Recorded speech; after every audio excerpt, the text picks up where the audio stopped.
لقب بشاعر الصحراء محمد بن طلبة.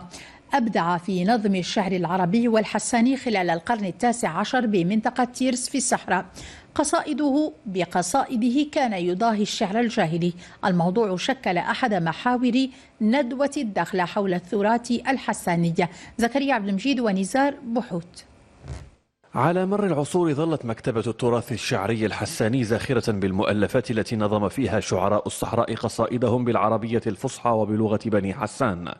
محمد الطلبة الشنقيطي أحد أمهر الناظمين، يوصف بعميد الشعراء في منطقة ترس بالصحراء. جئنا بدعوة من المركز الحساني بهدف إعطاء محاضرة حول حياة محمد الطلبة وعلاقته بالمنطقة، وإن شاء الله نرجو إن شاء الله أن يكون هذا بداية تواصل ثقافي ما بين المنطقة ونفض الغبار عن أعلام المنطقة بصورة عامة. محمد الطلبة الشاعر العظيم اللي معروف ولا يتقدم من الليلة يقدم المركز مع مجموعة من الباحثين ندوة حول هذا الشاعر وانتاجاته، انتاجات الشعر اللي تتعلق بتيرس، لأنه هو عميد الشعر في تيرس.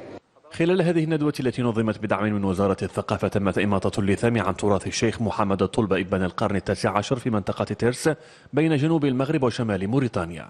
تعريف بالثقافة الحسانية، وركزناها على التراث الأدبي الحساني في القرن ال19، وخدينا كنموذج العلامة والأديب محمد الطلبة لإبراز هذا العلامة الذي ترك تراث أدبي غني يستحق الدراسة والتحقيق.